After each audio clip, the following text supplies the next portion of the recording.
Hello everyone. Study with V K इस RRB ALP technician 2024 preparation course के इस नए वीडियो में मैं आपका स्वागत कर रहा था। हम लोग साइंस के अंदर केमिस्ट्री टॉपिक को सबसे पहले कवर कर रहे थे और लास्ट वीडियो के अंदर हम लोगों ने देखा था पीरियोडिक टेबल के हिस्टोरिकल डेवलपमेंट के बारे में। जाना था किन किन लोगों ने तत्वों को वर्गीकरण करने का प्रयास करा था अलग अलग तरीक़ों से, और हम लोगों ने देखा था मोस्ट एक्सेप्टेबल जो मेथड है तत्वों को वर्गीकरण करने की जिन्होंने दी थी उनका नाम था मेंडलीफ। और वहीं हमने अपना लास्ट वीडियो ख़त्म किया था और आपसे जैसा प्रॉमिस किया था कि इसके आगे के वीडियो में हम लोग इसके किस तरीके से पीरियोडिक टेबल का विकास करा गया उसको देखेंगे। तो चलिए शुरू करते हैं इस वीडियो को। इसमें हम लोग सबसे पहले बात करेंगे मेंडलीफ की आवर्त सारणी के बारे में कि जो मेंडलीफ जी थे जिन्होंने जिनके आधार पर आज की आधुनिक जिनके दिए गए सिद्धांतों के आधार पर आज की आधुनिक आवर्त सारणी बनाई गई है और जो आज भी मान्य हैं उनके बारे में सबसे पहले बात करते हैं कि किस तरीके से उन्होंने पीरियोडिक टेबल या आवर्त सारणी बनाई थी तत्वों के वर्गीकरण करने के लिए। तो मेंडलीफ की जो पीरियोडिक टेबल है इसमें एलिमेंट्स को ऑर्गेनाइज किया गया था इनके एटॉमिक वेट के बेसिस पर और केमिकल कैरेक्टरिस्टिक्स के बेसिस पर। फिर से रिपीट करूंगा, हम इन्होंने एटॉमिक मास, माफ़ कीजिएगा, और केमिकल कैरेक्टरिस्टिक, इन्होंने एटॉमिक मास और कैरेक्टरिस्टिक्स जो केमिकल कैरेक्टरिस्टिक्स हैं उसके बेसिस पर, उसके आधार पर अपनी पीरियोडिक टेबल को जो है बनाया था। मेंडलीफ का पीरियोडिक लॉ जो कहता है, क्या कहता है कि properties of elements are the periodic function of their atomic mass. ये एटॉमिक मास पे पूरा कॉन्सेंट्रेट कर रहा है, बता रहा है कि तत्वों के जो आवर्ती गुण होते हैं वो उनके परमाणु द्रव्यमान के समानुपाती होते हैं या परमाणु द्रव्यमान के साथ संलग्न होते हैं। उन्होंने एलिमेंट्स को इस तरीके से ऑर्गेनाइज करा कि सिमिलर प्रॉपर्टीज़ वाले एलिमेंट्स हैं उन्हें वर्टिकल कॉलम में रखा पीरियोडिक टेबल में, और अपनी पीरियोडिक टेबल के अंदर जो वर्टिकल कॉलम्स हैं उसको उन्होंने ग्रुप कहा और जो हॉरिजेंटल कॉलम है उसको उन्होंने पीरियड का नाम दिया। मैं फिर से रिपीट करूँगा, जो हॉरिजेंटल कॉलम्स हैं उनको उन्होंने पीरियड का नाम दिया या आवर्त का नाम दिया, और वर्टिकल कॉलम्स हैं उनको उन्होंने ग्रुप का नाम दिया। देखते हैं कि जो मेंडलीफ जी की आवर्त सारणी किस तरीके की दिखती थी। जो एक्चुअल मेंडलीफ जी ने पीरियोडिक टेबल दी थी वो कुछ इस तरीके की थी। आप देख सकते हैं यहाँ पर एक बहुत ही इंटरेस्टिंग फैक्टर है, पर आप देखेंगे कि कई सारे एलिमेंट्स हैं उनके आगे यहाँ पर स्पेस छोड़ दिया गया है। जैसे यहाँ पर देखेंगे हम लोग, यहाँ पर स्पेस दिया हुआ है, ये स्पेस छोड़ दिया, ये स्पेस छोड़ दिया। ये इनके हिसाब से जो कैलकुलेशन करा था, जितने भी एलिमेंट्स उस टाइम अवेलेबल थे 56 तत्व उस समय तकरीबन ज्ञात थे, और उसके आधार पर उन्होंने इन सभी को परमाणु द्रव्यमान और इनके रासायनिक गुणों के आधार पर व्यवस्थित किया, और ये भी माना कि हो सकता है इनके बीच में कुछ ऑल एलिमेंट्स भी होंगे, और उनके लिए मानकर जगह छोड़ी गई। और भविष्य में जब आवर्त सारणी बनाई गई तो ये माना गया कि उन्होंने कई तत्वों के लिए बिल्कुल सटीक कैलकुलेशन कर उनके लिए सही स्थान छोड़े थे। तो ये एक बहुत ही जो इनका अटैम्प्ट था एक बहुत बोल्ड अटैम्प्ट था, क्योंकि उस टाइम तक इलेक्ट्रॉनिक कॉन्फ़िगरेशन का भी या एटॉमिक स्ट्रक्चर के बारे में बहुत ज़्यादा काम हुआ नहीं था। लेकिन इसके बावजूद उन्होंने बहुत ही ज़्यादा सटीक और एक बेस प्रोवाइड करा आगे के साइंटिस्ट के लिए कि वो किस तरीके से इस फील्ड में काम कर सकें। चलिए आगे देखते हैं कि मेंडलीफ जी की जो आवर्त सारणी थी उसकी प्रॉब्लम क्या रही, क्या उसमें दिक्कत रही, जिसके कारण हम लोगों को दूसरी आवर्त सारणी की या दूसरे नियमों के आधार पर आवर्त सारणी की जरूरत पड़ी। तो पहली प्रॉब्लम तो ये थी कि जो हाइड्रोजन था, उन्होंने हाइड्रोजन को नंबर 1 प्लेस पर रख दिया था। हाइड्रोजन अपनी प्रॉपर्टीज़ के कारण पीरियोडिक टेबल में वहाँ पर फिट नहीं होता था, उसे वहाँ फिट कर दिया गया था, लेकिन एक्चुअल में वो वहाँ फिट नहीं हो रहा था। दूसरी प्रॉब्लम आइसोटोप्स को लेकर थी। अगर मेंडलीफ जी ने जो आवर्त सारणी थी वो परमाणु द्रव्यमान के आधार पर व्यवस्थित करी थी। हमको पता है कि आइसोटोप या समस्थानिक जिसको बोलते हैं वो एक ही तत्व के ऐसे एटम्स हैं जिनका एटॉमिक नंबर तो सेम है लेकिन उनका एटॉमिक मास डिफरेंट होता है। तो उस आधार पर समस्थानिकों को भी अलग से स्थान देना चाहिए, जबकि ऐसा नहीं किया गया या ऐसा संभव नहीं हो पाया। तीसरी बात है कि एटॉमिक वेट में, जो एटॉमिक मास में जो इंक्रीज़ है वो कई जगह पीरियोडिक नहीं रहा, और इन्होंने कई बार क्या हुआ, कई एलिमेंट्स के जो मास को है वो बार बार चेंज किया या पाया कि इसमें कुछ चेंज हो सकता है। तो इस तरीके का जो प्रेडिक्शन था वो आगे आने वाले एलिमेंट्स के साथ थोड़ा सा प्रॉब्लम क्रिएट करता, इसलिए भी थोड़ा संशय में बनी हुई सीरीज़ थी। एक और प्रॉब्लम थी कि जो आवर्ती फलन इन्होंने बताया है कि तत्वों के गुण उनके परमाणु द्रव्यमान के आवर्ती फलन होते हैं, लेकिन क्यों होते हैं इसका कारण उन्होंने नहीं बताया था। तो ये कुछ लिमिटेशंस बोल सकते हैं या प्रॉब्लम रही मेंडलीफ की पीरियोडिक टेबल के अंदर, लेकिन स्टिल जैसा कि मैंने आपको बताया कि बहुत ही ज़्यादा बोल्ड अटैम्प्ट था, क्योंकि उस टाइम तक एटम के इंटरनल स्ट्रक्चर के बारे में बहुत ज़्यादा जानकारी नहीं थी। फिर उसके बाद 20वीं शताब्दी के अंदर आकर जो हमारे मोस्ले जी हैं उन्होंने आकर सटीक तरीके से इस फील्ड पे काम किया और उन्होंने फिर आधुनिक आवर्त सारणी की नींव रखी। तो आधुनिक आवर्त सारणी जो मॉडर्न पीरियोडिक टेबल के बारे में अगर हम पढ़ें या जानें तो इसका जो पूरा क्रेडिट है वो मोस्ले जी को दिया जाता है। तो चलिए शुरू करते हैं अब मॉडर्न पीरियोडिक टेबल के बारे में। जो मॉडर्न पीरियोडिक टेबल है उसमें जो तत्वों को व्यवस्थित किया गया है परमाणु द्रव्यमान या माफ़ कीजिएगा परमाणु संख्या के बढ़ते हुए आधार पर किया गया है, और इसी आधार पर ये बताया गया या ये नियम दिया गया है हेनरी मोस्ले जी के द्वारा कि जो प्रॉपर्टीज़ ऑफ एलिमेंट्स हैं वो एटॉमिक नंबर्स के आवर्ती फलन होते हैं। और इन्होंने इस आवर्तीता का कारण भी बताया। उसका कारण ये रहता है कि जो इलेक्ट्रॉनिक कॉन्फ़िगरेशन होता है, अगर हम एटॉमिक नंबर के हिसाब से चलें, मतलब नंबर ऑफ इलेक्ट्रॉन या प्रोटॉन के आधार पर जो एटॉमिक नंबर कहलाता है, तो इलेक्ट्रॉनिक कॉन्फ़िगरेशन को आप देखेंगे तो जैसे मान लीजिए एक पर्टिकुलर एक शेल भरने के बाद एटॉमिक नंबर फिर दोबारा से चालू होगा कोई दूसरे तत्व के लिए और वहाँ से फिर ये एटॉमिक कॉन्फ़िगरेशन रिपीट करेगा। तो इस इलेक्ट्रॉनिक विन्यास की जब पुनरावृत्ति होगी या इलेक्ट्रॉनिक कॉन्फ़िगरेशन का रिपीटेशन होता है तो डेफिनेटली जो प्रॉपर्टीज़ है वो भी रिपीट होंगी। तो इस आधार पर ये बताया गया कि क्यों ये जो एटॉमिक नंबर के बेस पे पीरियोडिसिटी बनती है वो क्यों बनती है। आधुनिक आवर्त सारणी जो आगे हम देखेंगे अभी, जिसका आज का स्वरूप है वो international union of pure and applied chemistry IUPAC के द्वारा मेंटेन किया गया है आज के टाइम पर। और इस आवर्त सारणी में 18 ग्रुप्स हैं, मतलब 18 वर्टिकल कॉलम्स हैं और 7 पीरियड मतलब 7 हॉरिजेंटल रोज हैं इसके अंदर। इस मॉडर्न पीरियोडिक टेबल के अंदर 118 तत्वों के लिए इसके अंदर व्यवस्था है, और जो 7 पीरियड है इसमें से जो 7th पीरियड है ये अभी कुछ अपूर्ण है, इसमें कुछ तत्वों को और भी स्थान दिया जा सकता है। करीब 29 तत्व हैं इसके अंदर जो हैं और कुछ खाली स्थान भी इसमें छोड़ दिया गया है। इसमें से जो 94 तत्व हैं अगर बात करा जाए इन 118 में, तो जो 94 तत्व हैं ये प्राकृतिक रूप से अवेलेबल हैं और बाकी के जो तत्व हैं वो मैन मेड हैं। एक आगे देखते हैं कि किस तरीके की आपकी आवर्त सारणी ये जो है दिखती है। ये मॉडर्न पीरियोडिक टेबल दी हुई है। इसके अंदर अगर बात करें तो यहाँ से ये आपके ग्रुप्स हैं 1 to 18 और ये आपके पीरियड्स हैं 1 to 7। इसके अंदर देखेंगे तो जो पहला आपका पीरियड है उसके अंदर केवल 2 एलिमेंट हैं, हाइड्रोजन और हीलियम। दूसरे अगर पीरियड की मैं बात करूँ तो इसके अंदर 8 एलिमेंट हैं। तीसरे अगर हम पीरियड की बात करेंगे तो इसके अंदर भी 8 एलिमेंट हैं। चौथे, पाँचवें और छठे पीरियड के अंदर, माफ़ कीजिएगा, चौथे पाँचवें के अंदर 18 एलिमेंट हैं आप देखेंगे तो, और छठे और सातवें के अंदर हैं ये 32 एलिमेंट के लिए व्यवस्था की गई है। यहाँ पर जो आप देखेंगे नीचे 2 सीरीज़ दी गई हैं जो कि इसी छठे और सातवें जो पीरियड के साथ है उसी के साथ ये एसोसिएट है।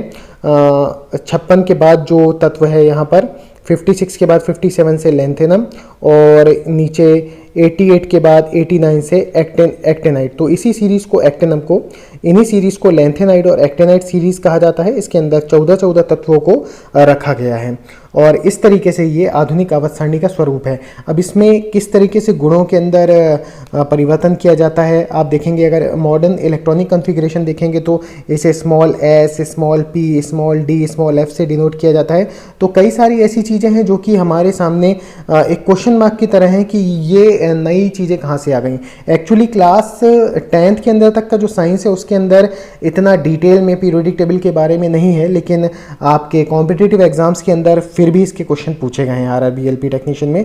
तो अब थोड़ा सा मैं आपको आगे ले चलूँगा क्लास 11th की केमिस्ट्री के अंदर। एक मोटा मोटा ओवरव्यू लेकर आते हैं कि ये सारी चीज़ें आई कहाँ से, उसके बाद आगे इसके मॉडर्न पीरियोडिक टेबल के आधार पर तत्वों के गुणों को समझने में ही हमको मदद करेगी। तो चलिए अब आगे उस पर्टिकुलर थ्योरी या उस टॉपिक को शुरू करेंगे जो कि है quantum mechanical model of atom. ये ये जो कणों के आधार पर इलेक्ट्रॉनिक विन्यास, इलेक्ट्रॉन, प्रोटॉन, न्यूट्रॉन, इनकी प्रकृति को समझने के कई साइंटिस्ट ने समय समय पर कोशिश करी और माना गया कि ये जो इसके बिहेवियर है इसको एज ए मैटर मान के हम लोग कंसीडर करके पुराने साइंटिस्ट ने इसकी स्टडी करी।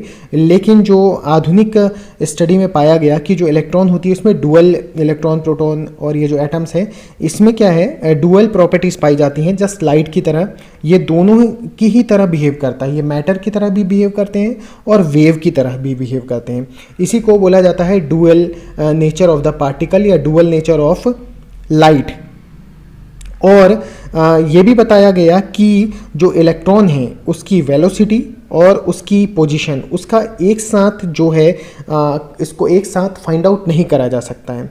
तो ये जो ब्रांच है साइंस की जिसके अंदर ये माना जाता है कि जो सब एटॉमिक पार्टिकल्स होते हैं ये डुअल नेचर के होते हैं, इसी फील्ड को बोला जाता है क्वांटम मैकेनिक्स या वेव मैकेनिक्स बोला जाता है इसको, जिसके अंदर ये और जो मॉडल दिया गया है एटम का ये वेव एटॉमिक मॉडल कहलाता है। तो इसके अंदर ये बताया गया जैसा कि इलेक्ट्रॉन के वेग का और स्थिति का एक साथ निर्धारण संभव नहीं है। अब नील बोस ने जैसा कि बताया गया था कि जो आपके इलेक्ट्रॉन होते हैं वो निश्चित कक्षाओं में चक्कर लगाते रहते हैं जिन्हें हम कक्षाएं कहते हैं या शेल कहते हैं। तो ये भी कुछ इसी तरीके की बात करता है, लेकिन बताया गया कि इलेक्ट्रॉन की स्थिति और वेग का एक साथ सही निर्धारण नहीं किया जा सकता। तो ये बताना बहुत मुश्किल है कि इलेक्ट्रॉन पर्टिकुलर किस जगह पर उपस्थित होगा एक एटम के अंदर। तो इसीलिए जो श्रोडिंगर साहब हैं इन्होंने अपने इक्वेशन के बेस पर ये बताया और ये बताया कि इलेक्ट्रॉन की जो प्रोबेबिलिटी किसी एटम के अंदर पाए जाने की मैक्सिमम कहाँ हो सकती है इसके बारे में इन्होंने बताया था।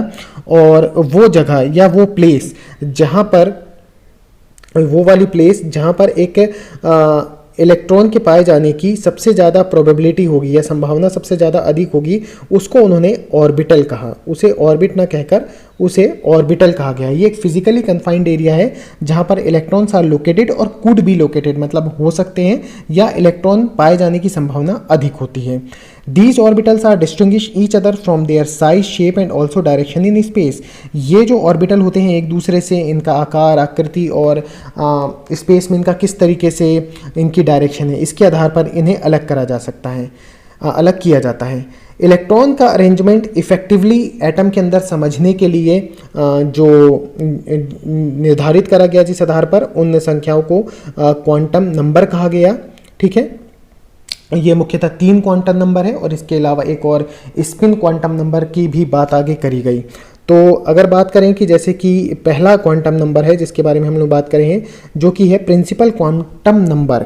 ठीक है, इसे n से डिनोट करा जाता है। एक पॉजिटिव इंटीजर होता है जिसकी वैल्यू 1 से अधिक ही होगी, हमेशा 1 या 1 से अधिक होता है। ये इंडिकेट करता है साइज और एनर्जी लेवल ऑर्बिटल का। ऑर्बिटल मैं फिर से रिपीट करूंगा, वो प्लेस जहां पर इलेक्ट्रॉन की पाए जाने की संभावना सबसे अधिक होती है। तो जो हम लोग शुरू में जब बोर मॉडल के अंदर n की बात कर रहे थे तो यहाँ पर n ये वही प्रिंसिपल क्वांटम नंबर है या प्रथम क्वांटम नंबर है जिसके आधार पर हम क्या बताते हैं, इलेक्ट्रॉन की जो ऊर्जा है और ऊर्जा का लेवल है और जो उसका साइज है इसके आधार पर निर्धारण करा जा सकता है।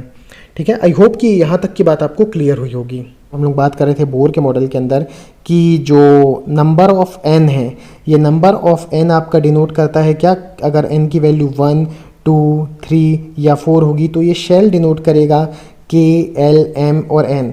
तो ये जो n है ये प्रिंसिपल क्वांटम नंबर होता है और इसी के आधार पर जो होता है ये हम शेल को डिसाइड कर सकते हैं। और एक शेल के अंदर अगर इलेक्ट्रॉनों की मैक्सिमम संख्या है तो वो कितनी होती है, 2n² के अकॉर्डिंग बताई जाती है। तो आई होप कि ये वाला जो कॉन्सेप्ट था ये आपने पहले पढ़ा था और ये आपको क्लियर रहा होगा। और अब n को प्रॉपर आप क्या बोलेंगे ये आपको बिल्कुल क्लियर है।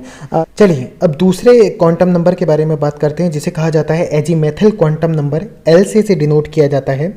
एजीमेथल क्वांटम नंबर L से डिनोट करते हैं। इसे सबसाइडरी क्वांटम नंबर या ऑर्बिटल एंगुलर मोमेंटम नंबर भी कहा जाता है जो कि 3 डायमेंशनल शेप ऑफ एक ऑर्बिटल का बताता है। एक शेल जो होता है जैसा कि जब नील्स बोर ने हाइड्रोजन का आपका स्पेक्ट्रम मॉडल जो दिया था उसके अंदर देखा गया था कि जो स्पेक्ट्रम है, इस हर एक स्पेक्ट्रम जो डिफरेंट डिफरेंट टाइप के स्पेक्ट्रम थे महीन रेखाओं से बना हुआ था, तो ये पाया गया कि जो मेन शेल है उसके अंदर सारे इलेक्ट्रॉन्स हैं उनका एनर्जी लेवल सेम नहीं होता है। और ये इसी कारण से है क्योंकि सबका जो अपना कोणीय संवेग है वो अलग अलग मान के साथ घूर्णन करेंगे, जैसा कि अनिश्चितता के सिद्धांत में बताया गया था।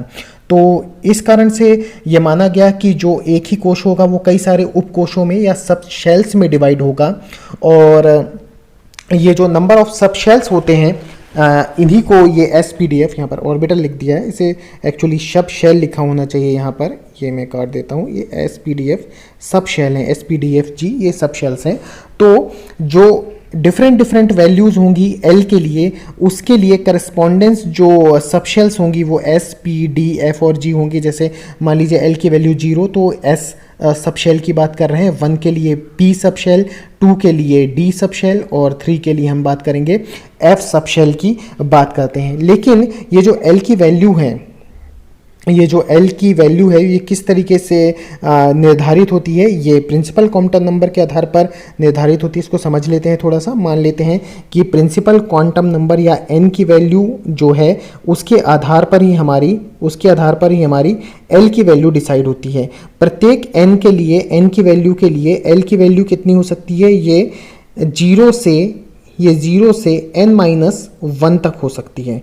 तो सपोज करेंगे कि अगर n की वैल्यू मान लीजिए 1 है तो L की सिर्फ एक ही वैल्यू होगी जो कि हो सकती है 0। अगर n की वैल्यू 2 होगी तो L की वैल्यू कितनी हो सकती है, L की 3 वैल्यूज़ हो सकती हैं जो कि है, माफ़ कीजिएगा, 2 वैल्यू 0 और 1 हो सकती है। n इज 3 होने पर L की वैल्यूज़ हो सकती हैं कितनी, ये हो सकती है 0, 1 और 2, और 4 होने पर 0, 1, 2, 3। तो इस तरीके से ये जो एजीमेथल क्वांटम नंबर है इसका निर्धारण करा जाता है, और इसके आधार पर जो होते हैं ये सब शेल्स किस तरीके से बनते हैं ये निर्धारित करा जा सकता है। और यही SPDF की जो बात करी है सब शेल्स की, इसके आधार पर आधुनिक परमाणु विन्यास बताया गया था अफबाहु के द्वारा, जिसके बारे में हम लोगों को ज़्यादा डिटेल में जाने की ज़रूरत नहीं है क्योंकि RRB के सिलेबस में इसके बारे में कभी क्वेश्चन पूछा नहीं गया है। चलिए अब बात करते हैं मैग्नेटिक क्वांटम नंबर के बारे में, या मैग्नेटिक ऑर्बिटल क्वांटम नंबर के बारे में, जिसे M से डिनोट करा जाता है।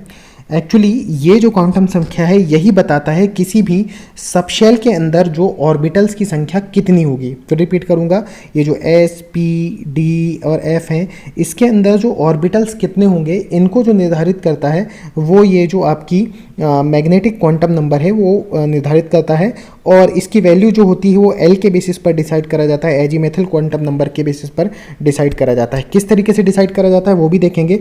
एक्चुअली देखिए होता क्या है कि इलेक्ट्रॉन जो है नाभिक के चारों तरफ चक्कर लगाते रहते हैं, और इनकी गति के कारण क्या होता है, एक विद्युत क्षेत्र उत्पन्न होता है। ये जो इलेक्ट्रिक फील्ड होती है, ये इलेक्ट्रिक फील्ड जो है जनरेट हो रही है, ये इलेक्ट्रिक फील्ड क्या करती है, एक्सटर्नल जो मैग्नेटिक फील्ड है उसके साथ इंटरेक्शन करती रहती है, और इसी इंटरेक्शन के कारण क्या होता है, जो इलेक्ट्रॉन्स होते हैं वो अपने आप को नाभिक के किसी पर्टिकुलर विशिष्ट क्षेत्र में अपने आप को क्या करते हैं, व्यवस्थित कर लेते हैं, और इन्हीं व्यवस्थित क्षेत्रों को क्या बोला जाता है, हम ऑर्बिटल कहते हैं।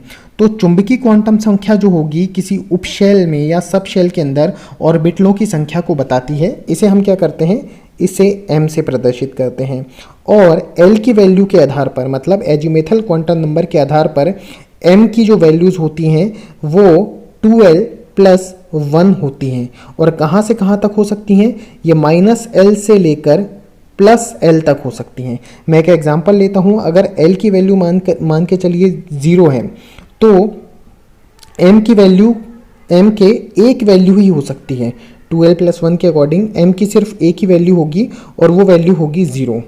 तो ये डिनोट करेगी आपकी S सब शेल को। अगर मैं L की वैल्यू 1 रख दूं तो 2L + 1 अकॉर्डिंग के अनुसार M की वैल्यू कितनी हो सकती हैं, 3 हो सकती हैं, और ये -L से +L तक, तो ये वैल्यू हो जाएगी -1 एक वैल्यू होगी 0 और एक वैल्यू होगी +L। अगर L की वैल्यू को मैं 2 रख दूं तो M की कितनी वैल्यूज़ होंगी, M की वैल्यूज़ हो जाएंगी 5। ये कितनी, -2, -1, 0, +1 और +2, मतलब ये डिनोट कर रहा है कौन सा, अगर L की वैल्यू 0 हो रही है तो ये आपका S सब शेल बता रहा है, ये P सब शेल बताएगा L की वैल्यू 1 के लिए, L की वैल्यू 2 के लिए D सब शेल बताएगा, और L की वैल्यू 3 होने के लिए ये आपका F सब शेल बताएगा। और उसके अंदर नंबर ऑफ ऑर्बिटल्स कितने हो सकते हैं, तो S के अंदर 1 ऑर्बिटल, P सब शेल के अंदर 3 ऑर्बिटल, D के अंदर 5 ऑर्बिटल, और F सब शेल के अंदर होंगे हमारे 7 ऑर्बिटल्स हो सकते हैं। तो आई होप कि ये किस तरीके से ऑर्बिटल्स क्यों इलेक्ट्रॉन जो होते हैं अपने आप को एक पर्टिकुलर क्षेत्र में कन्फाइंड कर रहे हैं, अब ये आपको रीज़न क्लियर हुआ होगा। चलिए अब चौथे क्वांटम नंबर की बात करते हैं। ये होता है इलेक्ट्रॉन स्पिन ऑर्बिटल नंबर या स्पिन ऑर्बिटल नंबर। और ये जो इलेक्ट्रॉन का स्पिन है उसको ये दर्शाता है, और ये भी बताता है कि एक जो ऑर्बिटल होगा उसके अंदर 2 से अधिक इलेक्ट्रॉन नहीं हो सकते हैं। ये किस आधार पर आया, ये पाउली के अपवर्जन सिद्धांत के आधार पर आया। पाउली का अपवर्जन सिद्धांत होता है कि किसी भी परमाणु में 2 इलेक्ट्रॉनों के लिए चारों क्वांटम संख्याएं एक समान नहीं हो सकती हैं। यदि 3 क्वांटम संख्याएं समान भी हैं तो चौथी क्वांटम संख्या जो कि है स्पिन क्वांटम संख्या, ये जो है वो अलग अलग होगी। इसकी वैल्यू कितनी हो सकती है, इसकी वैल्यू +1/2 और -1/2 हो सकती है। तो इस आधार पर ये बताया गया कि एक जो आपका ऑर्बिटल होगा उसमें मैक्सिमम नंबर ऑफ इलेक्ट्रॉन्स हैं वो 2 ही हो सकते हैं, और दोनों जो इलेक्ट्रॉन होंगे उनका जो स्पिन होगा या चक्रण होगा वो अपोजिट डायरेक्शन में होता है। मतलब कि जो उसका स्पिन क्वांटम नंबर है वो अलग अलग हो जाएगा, भले ही बाकी के 3 क्वांटम नंबर सेम हो। तो ये पाउली का एक अपवर्जन सिद्धांत आप याद रखिएगा कि चारों क्वांटम नंबर की वैल्यू किसी भी 2 इलेक्ट्रॉन के लिए एक एटम के सेम नहीं हो सकती। तो चलिए फटाफट थोड़ा सा इसको एक बार रिपीट कर लेते हैं, कि इसका समरी टाइप का कर लेते हैं कि हम लोगों ने फाइनली इस मॉडल के अंदर या क्वांटम सिद्धांत के अंदर हम लोगों ने क्या देखा। देखिए कोश जो होगा, शेल होगा, शेल के अंदर जो number of maximum number of electrons होते हैं वो 2n² हो सकते हैं। यहाँ पर n क्या है, यहाँ पर n प्रिंसिपल क्वांटम नंबर है, ठीक है। फिर जो शेल होगा, शेल के अंदर अगर मैं बात करूँ ऑर्बिटलों की संख्या, किसी शेल के अंदर ऑर्बिटल की संख्या कितनी हो सकती है, ये हो सकती है n² हो सकती है, ठीक है। मुख्य कोश के अंदर, शेल के अंदर अगर मैं बात करूँ ऑर्बिटल की संख्या तो n² हो सकती है। s सब शेल की बात करूँ, अगर मैं एक S सब शेल है, अगर उसके अंदर बात करें तो इसमें सिर्फ एक ऑर्बिटल होता है, और इसमें मैक्सिमम जो इलेक्ट्रॉन्स हो सकते हैं एक ऑर्बिटल के अंदर वो 2 हो सकते हैं। तो S सब शेल के अंदर केवल 2 इलेक्ट्रॉन हो सकते हैं। ठीक उसी तरीके से P के अंदर कितने ऑर्बिटल होंगे, P के अंदर होंगे 3 ऑर्बिटल, जिसके अंदर मैक्सिमम नंबर ऑफ इलेक्ट्रॉन्स कितने हो सकते हैं 6। D के अंदर जो हमारे हैं वो 5 ऑर्बिटल्स हो सकते हैं, जिसके अंदर मैक्सिमम इलेक्ट्रॉन हो सकते हैं 10। और F सब शेल है उसके अंदर होंगे 7 ऑर्बिटल, जिसके अंदर मैक्सिमम नंबर ऑफ इलेक्ट्रॉन हो सकते हैं 14। तो इसी तरीके से प्रथम कोश के अंदर हमारे 2 इलेक्ट्रॉन, दूसरे कोश के अंदर 8, तीसरे कोश के अंदर 18, और चौथे कोश के अंदर मैक्सिमम जो है वो 32 इलेक्ट्रॉन हो सकते हैं। इन सारी बातों के अंदर हमने ये इन्हीं चीज़ों के बारे में जाना था। चलिए अब आगे देखते हैं कि एलिमेंट्स को पीरियोडिक टेबल के अकॉर्डिंग किस तरीके से क्लासीफाई किया गया है, उसके बारे में बात कर लेते हैं, उसको देख लेते हैं एक बार। सबसे पहले क्लासिफिकेशन में रखा गया है इनर्ट गैसेस को, जो कि हैं ग्रुप 18 में। अगर आप देखेंगे ग्रुप 18 को पीरियोडिक टेबल में तो ये आपको मिल जाएगा। ये सारी की सारी क्या हैं, इनर्ट गैसेस हैं, क्योंकि इनका जो पूरा जो आउटर शेल है वो पूरी तरीके से भरा होता है। इन्हें एरोजेंस भी कहा जाता है। आउटर शेल कम्प्लीटली फिल्ड होता है और इन्हें नोबल गैसेस भी कहा जाता है। ये कौन सा होता है, ग्रुप 18। याद रखिएगा ग्रुप 18 में रखा गया है इनर्ट गैसेस को, जैसे कि helium, neon, argon, krypton, xenon, radon आदि, ये सारी की सारी कैसी हैं, इनर्ट गैसेस हैं। इसके बाद आते हैं रिप्रेजेंटेटिव एलिमेंट, जिसके अंदर S और P ब्लॉक के एलिमेंट आते हैं।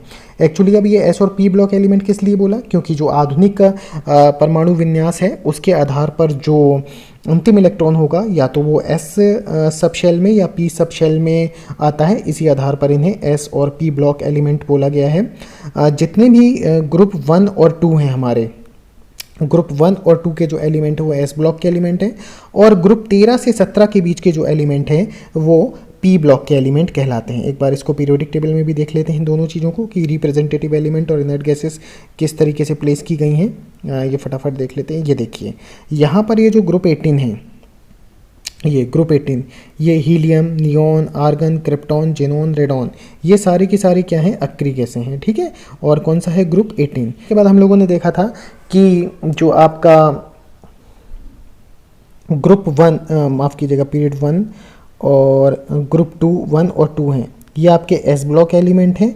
और उसके बाद 13 से लेकर आपके जो 17 तक हैं, फिर से रिपीट करूँगा, group 1, group 2 S block element, और ग्रुप 13 से लेकर 17 तक जो हैं ये आपके क्या होते हैं, ये होते हैं पी ब्लॉक एलिमेंट, क्योंकि इनका जो अंतिम इलेक्ट्रॉन होता है वो पी सबशेल में जाता है आधुनिक परमाणु विन्यास के आधार पर, ठीक है। तो जैसे कि यहाँ पर दिख रहा है कि ये हाइड्रोजन की स्थिति ये हमेशा से इसमें भी अस्पष्ट रही है, क्योंकि इनके क्षारीय धातुओं के साथ जो है एल्कली मेटल्स हैं, इनके साथ ये मैच नहीं करता है, लेकिन इसको रखा इनके साथ ही है। तो ये एक इसमें भी एक समस्या है कि हाइड्रोजन को इधर क्यों रखा गया है।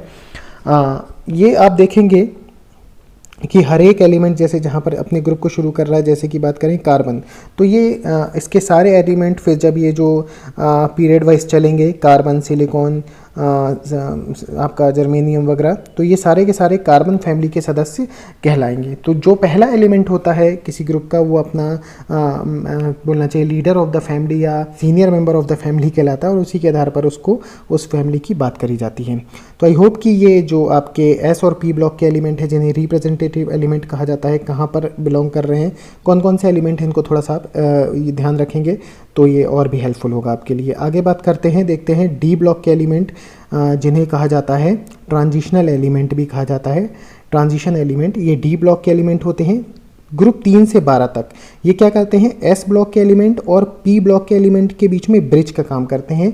सारे के सारे क्या होते हैं, मेटल होते हैं, और इनके जो आउटर 2 शेल्स होते हैं ये इनकम्प्लीट होते हैं। आउटर 2 शेल्स याद रखिएगा, ट्रांजिशन एलिमेंट्स के आउटर 2 शेल इनकम्प्लीट होते हैं, और इनका जो आखिरी इलेक्ट्रॉन होता है वो डी सबशेल में प्रवेश करता है आधुनिक परमाणु विन्यास के आधार पर, इसीलिए इन्हें डी ब्लॉक एलिमेंट कहा जाता है। और ठीक उसी तरीके से एफ ब्लॉक एलिमेंट की बात करेंगे, नीचे जो लैंथेनाइट और एक्टेनाइट सीरीज़ हैं वो एफ ब्लॉक एलिमेंट के अंदर आती हैं। ये भी सारी की सारी मेटल हैं, और एक्टेनॉइड्स जो होते हैं वो सारे के सारे रेडियो एक्टिव होते हैं। तो इसको भी हम लोग एक बार देख लेते हैं पीरियोडिक टेबल में कि किस तरीके से इनको प्लेस किया गया है पीरियोडिक टेबल के अंदर। पहले बात करते हैं डी ब्लॉक एलिमेंट की। यहाँ से जो आपका ग्रुप 3 है, ग्रुप 3 से लेकर ग्रुप 12 तक, ये जो सारे एलिमेंट हैं ग्रुप 3 से लेकर ग्रुप 12 तक के जो एलिमेंट हैं ये सारे के सारे आपके डी ब्लॉक के एलिमेंट हैं।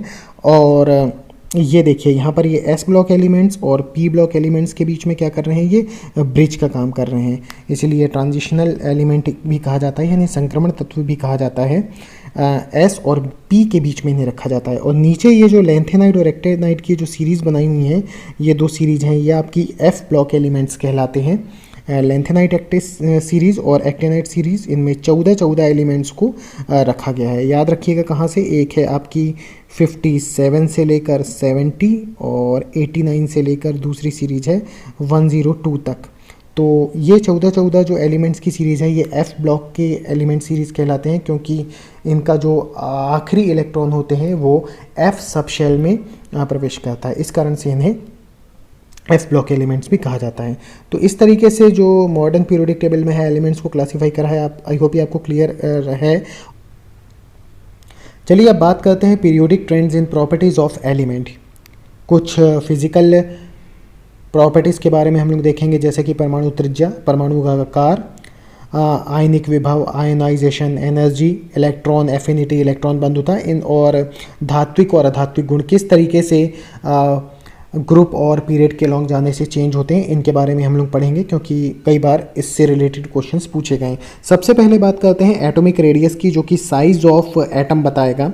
एटॉमिक रेडियस की अगर मैं बात करूं, ये क्या बताता है, ये साइज ऑफ एटम बताएगा। तो देखिए जैसे जैसे आप अगर ग्रुप में जाएंगे लेफ़्ट टू राइट, अगर मैं बात करूँ लिथियम से फ्लोरीन तक फर्स्ट पीरियड के अंदर, सेकेंड पीरियड के अंदर अगर बात करें, इसमें अक्रिय गैसों को नहीं लिया मैंने अभी, अगर बात करें लिथियम से फ्लोरीन तक की बात करेंगे, तो आप देखेंगे अंतिम शेल के अंदर जो इलेक्ट्रॉन हैं वो धीरे धीरे बढ़ते जाएंगे। पहले अगर बात करें लिथियम के अंदर तो अंतिम शेल में 1 इलेक्ट्रॉन, फिर अगर बात करेंगे बेरिलियम में तो 2, बोरॉन में 3, धीरे धीरे नंबर ऑफ इलेक्ट्रॉन बढ़ता जाता है। जैसे जैसे नंबर ऑफ इलेक्ट्रॉन बढ़ते हैं, नाभिक से इन इलेक्ट्रॉन का आकर्षण जो है वो लगातार, जो नाभिक का धनावेश है ये इसको लगातार अपनी ओर आकर्षित करेगा। तो जो आकार है परमाणु का वो धीरे धीरे इस डायरेक्शन में जाते हैं तो वो कम होता है। या बात करें कि जो परमाणु त्रिज्या है वो लेफ़्ट टू राइट जाने पर, अलोंग द ग्रुप्स जाने पर ये होती जाती है, कम होती जाती है। यहाँ पर डायरेक्शन इस डायरेक्शन में दिया है कि राइट टू लेफ़्ट जाएंगे तो एटॉमिक रेडियस या साइज ऑफ एटम है वो बढ़ेगा, और अगर ग्रुप्स में भी जाएंगे तो ग्रुप्स में भी पीरियड में भी जाएंगे तो आपकी जो एटॉमिक रेडियस है वो बढ़ती जाएगी, क्योंकि इसमें नंबर ऑफ शेल्स बढ़ते जाएंगे तो आपका एटॉमिक रेडियस भी बढ़ती जाएगी। आई होप ये एटॉमिक रेडियस आपको क्लियर हुआ होगा। चलिए अब बात करते हैं दूसरे कैरेक्टर के बारे में, जो कि है आयोनाइजेशन एनर्जी। इसे आयोनाइजेशन एंथैल्पी भी कहा जा सकता है, हिंदी में आयनन एंथैल्पी या आयनन विभव कहा जाता है।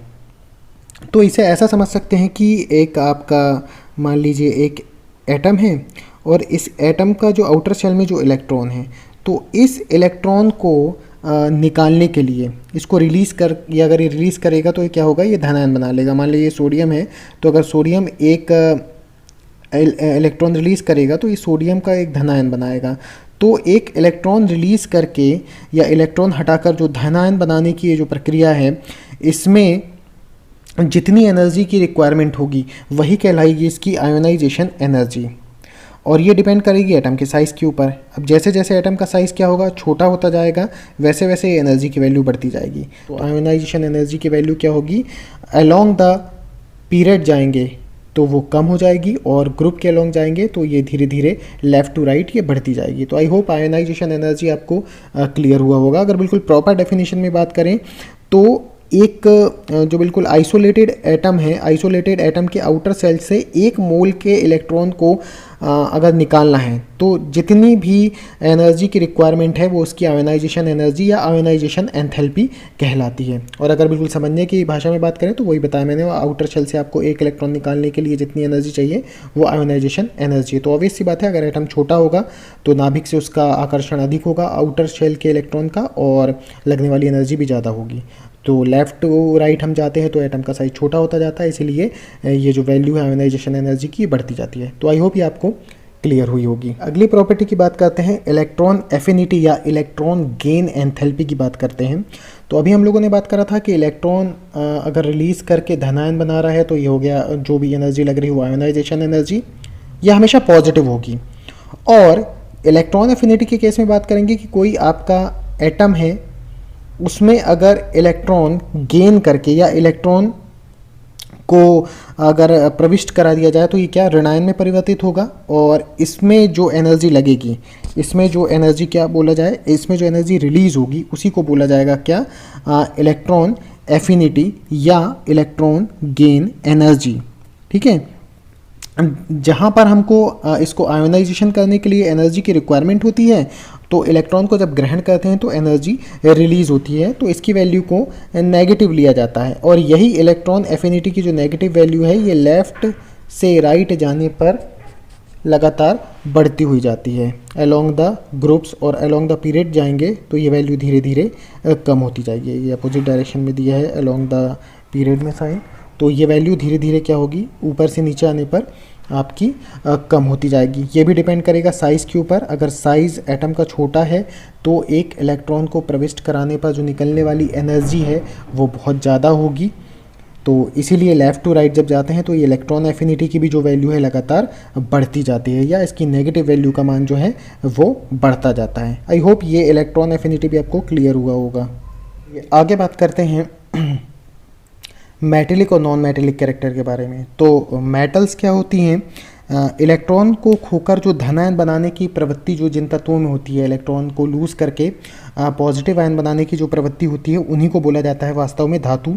तो अब हमने देखा कि जो आपकी आयोनाइजेशन एंथैल्पी, इसमें क्या है कि इलेक्ट्रॉन को एक इलेक्ट्रॉन को निकालने के लिए लगने वाली ऊर्जा, और यही धनायन बनाएगा, तो इसकी वैल्यू लेफ़्ट टू राइट ये बढ़ती जा रही है। तो ठीक उसी तरीके से देखेंगे जो मेटेलिक कैरेक्टर है ये आपका क्या है, माने माफ़ कीजिएगा, ये ऊर्जा बढ़ती जा रही है तो अंतिम इलेक्ट्रॉन को निकालना मुश्किल हो रहा है। तो इसीलिए मेटेलिक कैरेक्टर का ये जो आप एरो देख रहे हैं ये लेफ़्ट टू राइट साइड थोड़ा सा इंक्लाइंड, ये मेटेलिक कैरेक्टर बढ़ेगा। और ऑब्वियस सी बात है कि नॉन मेटेलिक कैरेक्टर जस्ट इसका उल्टा होता है, तो ठीक इसी डायरेक्शन में नॉन मेटेलिक कैरेक्टर आपका जो है वो इंक्रीज़ होती है इसकी प्रॉपर्टी। तो ये भी डिपेंड कर रहा है आपका आयोनाइजेशन एनर्जी के ऊपर, तो इसको भी थोड़ा सा हम लोग याद रखेंगे, कई बार इसमें क्वेश्चन पूछे जा सकते हैं। एक चीज़ और है जो इसमें नहीं दी हुई है, जो कि है इलेक्ट्रोनेगेटिविटी। इलेक्ट्रोनेगेटिविटी क्या होती है? ठीक, इलेक्ट्रॉन एफिनिटी के साथ कई बार इसमें कंफ्यूज हो जाते हैं। एक इलेक्ट्रॉन युग्म को अगर अट्रैक्ट करे कोई एटम, तो इसी को बोला जाता है इलेक्ट्रोनेगेटिविटी। ये इलेक्ट्रॉन जो एफिनिटी है इससे इस वे में अलग होता है कि ये एक कोवेलेंट बॉन्ड के जो पेयर है उसको अपनी ओर आकर्षित करने की जो क्षमता है उसको कहा जाता है इलेक्ट्रोनेगेटिविटी। ठीक है, तो इलेक्ट्रोनेगेटिविटी जो होगी वो जैसे एटम का साइज छोटा होता जाएगा, तो नाभिक जो क्या करेगा, इलेक्ट्रॉन को अपनी ओर आकर्षित अधिक कर पाएगा। तो इलेक्ट्रोनेगेटिविटी की वैल्यू भी जो है वो लेफ़्ट टू राइट जाने पर बढ़ती जाती है अलोंग द ग्रुप्स, और अलोंग द पीरियड अगर मैं बात करूं तो इलेक्ट्रोनेगेटिविटी की वैल्यू या परमाणु विद्युत ऋणता की जो वैल्यू है वो कम होती जाएगी अलोंग द पीरियड, ऊपर से नीचे जाने पर। तो इस चीज़ को आप ध्यान रखिएगा। इलेक्ट्रोनेगेटिविटी के बारे में भी पूछा गया है, और इस टॉपिक से रिलेटेड जो क्वेश्चन होंगे उस टाइम पर भी इन कॉन्सेप्ट को हम लोग एक बार फिर से रिवाइज करते माने रिकॉल करेंगे, तो आपको हेल्प होगा ये बनाने में, इनके कॉन्सेप्ट्स को याद रखने में और बनाने में। तो आई होप कि ये सारा वीडियो आपको समझ में आया होगा। बने रहिए स्टडी विथ वी के साथ और अपनी तैयारी को और स्ट्रॉन्ग कीजिए। Thank you.